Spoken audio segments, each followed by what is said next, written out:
Welcome back to my 2025 NFL Power Rankings.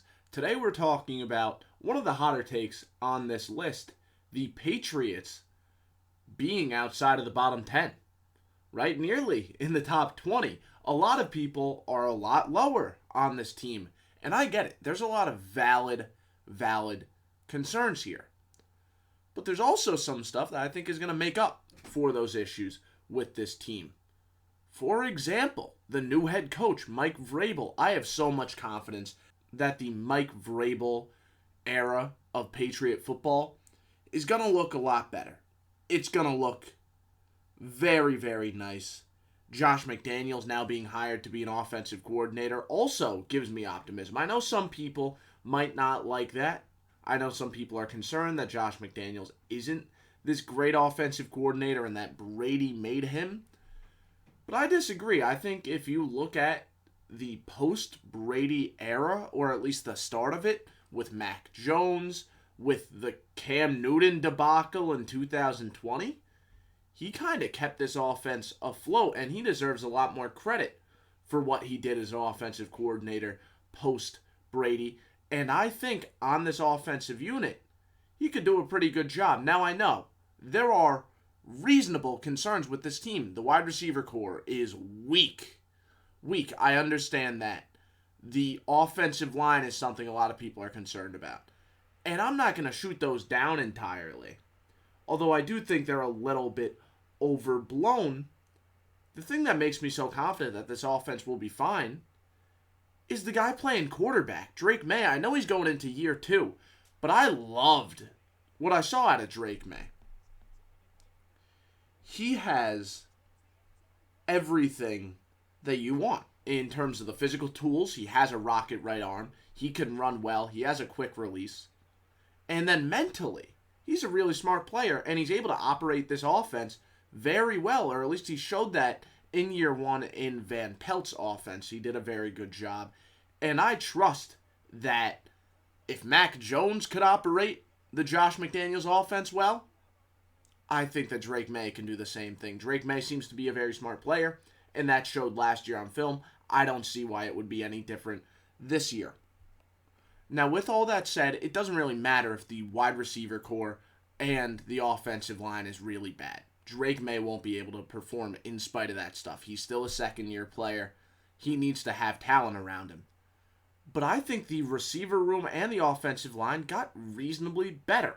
In free agency, you added Stephon Diggs, who's still a very good route runner. You added Garrett Bradbury to play center, who will be able to play that position at a starting NFL caliber level. And then through the draft, you added Kyle Williams to the receiver core, and you added Will Campbell at left tackle.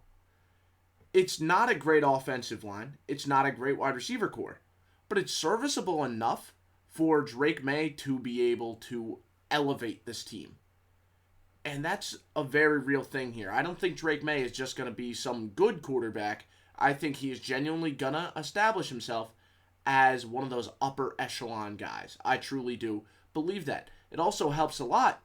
At running back, he has some tools now who have 3-down ability from Ramondre Stevenson. And now you add depth, someone that might be able to take over that running back 1 role, or at least that's the hope, in Travion Henderson. I like that duo a decent amount. I think there is enough infrastructure here for Drake May to elevate them from maybe a below average supporting cast to still a decent to average offense as a whole. And then we look at the defensive side of the ball, and this is where a lot of the optimism comes from. Just like on offense, I like the coaching here. Mike Vrabel is a defensive-minded guy. He used to play linebacker for this exact team. And there's so much more from a talent perspective on the defensive side of the ball. Milton Williams and Christian Barmore might be able to establish themselves as a top defensive line duo in the entire sport. The only concern that makes me a little bit hesitant is that Milton Williams was a rotational guy with Philly. He was very good, but he was a rotational player. Will he still be able to play very well in a 3-down role? That is a big question here. We got to keep in mind, he's getting paid over $25 million per year. They are not doing that to have him rotate in and out. They need him to step up in terms of consistency down to down. It's not necessarily that he lacks that, it's that we don't know if he can do that because he was always a rotational player with Philly. But his speed and finesse and technique, along with the physical dominance of a Christian Barmore, can be outstanding. Outstanding for this defense. And then, for whatever reason, Keion White, who I consider their next best defensive lineman, apparently he's not a starter as of right now. Both our lads and ESPN's depth charts have him behind some players that I think he's better than, reasonably better than. Now, I get it. Harold Landry is a Mike Vrabel guy. He understands the scheme here.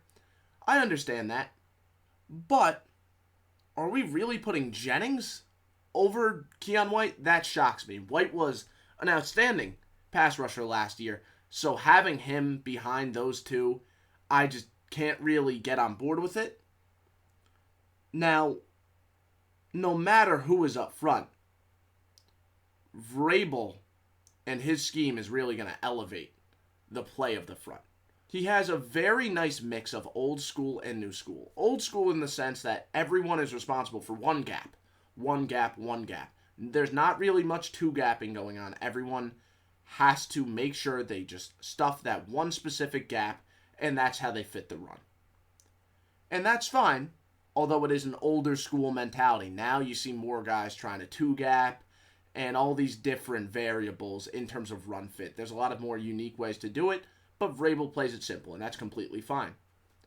The new school aspect of the play of this defensive front is all the stunts and the sim pressures, right?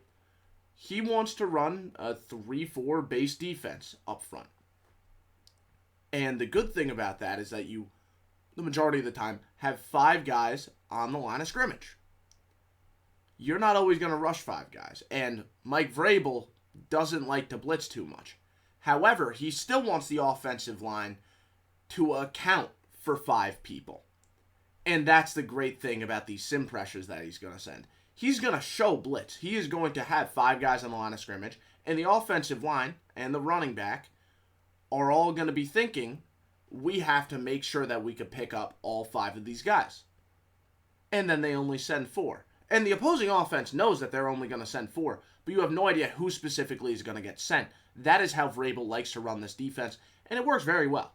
It does work very well, but you have to have certain personnel out there. That's why we see Harold Landry on this team, and that's why he got paid so much. That's why they have to really be particular in terms of who is playing on the edge. Now, beyond the defensive front, this might be the best secondary that we've talked about so far. Jabril Peppers is a versatile weapon. Kyle Duggar is a refined, smart safety. And Christian Gonzalez is an outstanding corner. With his athleticism to his technique, he's one of the NFL's best at the position.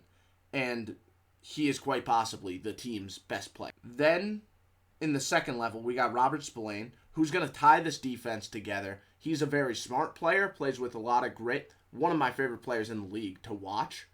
I think he fits this defense very well because he's kind of a microcosm of everything that Mike Vrabel is about. From the grit to the high IQ, he's the type of linebacker that reminds you of Mike Vrabel back in the mid-2000s. Overall, this is a defense that I think is going to be held together strong. I think they have a lot of good pieces, but I also think they have a great defensive mind calling the shots in Mike Vrabel. I think he's going to make sure everything gets done the right way. We're going to see a lot of match zone, and I think that's fine. In today's NFL, you can't be running too much soft drop zone. You got to be running a lot of match, and that is exactly what Vrabel does, and he makes sure that everyone in the secondary can do that. From the uniqueness up front to the refined play of the secondary, this is going to be a good defensive unit. On the offensive side of the ball, I think they're going to be held together by the great play of the second-year quarterback, Drake May. How does that look in terms of the schedule? How does that translate to the win and the loss column? We'll see right now. As you can see, I have things going pretty well for the Patriots. In fact, I have them making the playoffs. Am I saying they're a top 14 team in the NFL? No. Am I even saying that they're top 7 in the AFC? No. But we look at this schedule, and I think things kind of just play out the right way. Starting with a hot start for them in week one, I think they're going to come out guns blazing, right? In the Vrabel era, they're trying to redirect this ship back to what the Patriots used to be, this glorious team that would be in Super Bowl contention every year. And I think they start off a little bit of a run this year by winning four straight, right? That game in week one should be awesome. Raiders Patriots is either going to be a blowout in the Raiders' favor because the Raiders are the more talented team, admittedly, or it's going to be a heck of a game in which you see two teams fighting really, really hard. Both Vrabel and Carroll haven't been head coaches in a little bit. They're fighting to win their first game back, but the Patriots are the home team here. So I'm going to give them that advantage.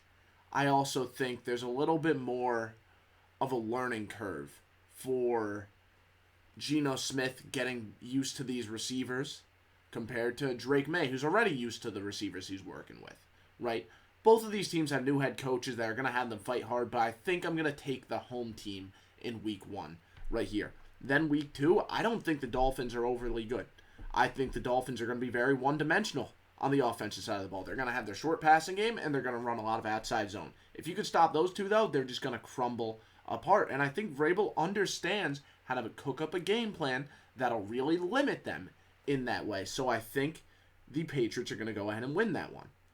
Then in week three, I think the Steelers just get upset. They're going to face off against a team that is having a lot of momentum at this point, and they're really going to do everything in their power to go ahead, win this game at home in Foxborough. I think the Steelers can get caught, and a Vrabel team is just as likely as anyone else to catch them off guard. Then the Panthers, once again, Patriots are playing at home. They're coming off a 3-game winning streak, and I think that win streak continues. They have a lot of momentum at this point, but sadly, I think that all comes to a close when they face off against Josh Allen in Buffalo. The Bills are just too good of a team. I don't think that they could score as much as them. I think the Patriots are going to go ahead and win that one. Then I have them losing another game. This is one of the few teams with a losing record I think ends up beating them. I have them getting upset 3 games in a row right here. And this is because I think the Bills are going to expose some stuff about this team, and the Patriots are going to have to kind of refine their identity, right? All of a sudden, the fact Stephon Diggs is their only very real receiving weapon kind of catches up with them. And teams are starting to exploit that, and they're starting to exploit an offensive line that isn't overly good. And teams are kind of just finding new ways to beat this Patriots team after the Bills kind of put that on film. And I think a lot of teams are going to go ahead and take advantage. But I think with each loss, they get closer and closer to beating the team. I think after that loss to the Todd Bowles-led Buccaneers off a bye week, they're like, okay, we need to turn this back on. That's the thing about these Vrabel teams and what this Patriots team is going to be. It's all about momentum. It's all about the locker room. When they're feeling good, and they're going to make good things happen. But when they are on a losing streak, they're going to be losing a lot. Luckily, in Week 11, I have them recovering, beating the Jets. Justin Fields, I have no doubt that Vrabel's going to be able to cook something up in Foxborough to really catch him off guard. You got to keep in mind, Vrabel and all these stunts, he's going to be able to confuse a quarterback like Justin Fields, who isn't great in terms of reading the field and playing against these more unique defensive systems.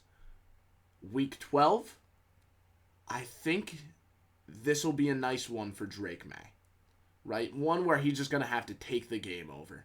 But against that defensive unit, I think we see like a really good Stephon Diggs game. I think maybe some of the younger receivers can get involved in this one. Guys like Baker, Kyle Williams can really get involved in this one. It's such a weak defense that the Patriots are going to be able to do some damage with some of the other guys in that one. Then I think they continue the momentum and go ahead and beat the Giants. Whether it's Jackson Dart out there, which I think is very possible, or whoever the quarterback is, I don't think they're ready to face off against the Patriots defense that is going to show you a little bit of complex stuff. Then I have Buffalo beating them once again. Even off the bye week, I still don't think the Patriots can beat them. Patriots, I do have upsetting the Ravens late in the year, then a loss to the Jets. The game's in New York, so I have them doing that. But then I have the Patriots finishing off the season and making the playoffs by beating their division rival, Miami Dolphins. First team with a winning record that we're covering right here. I'm very excited to keep going as we talk about more of these playoff teams. Like I said, the fact that they're in the playoffs, that's not necessarily me saying, yeah, the Patriots are this unbelievable team. No, that's more of they have a schedule that works in their favor a lot. And that includes a run of games where they can win against Tennessee, Cleveland, Atlanta. So that easily, and the Saints too, they could easily add 4 more wins to that record. They can.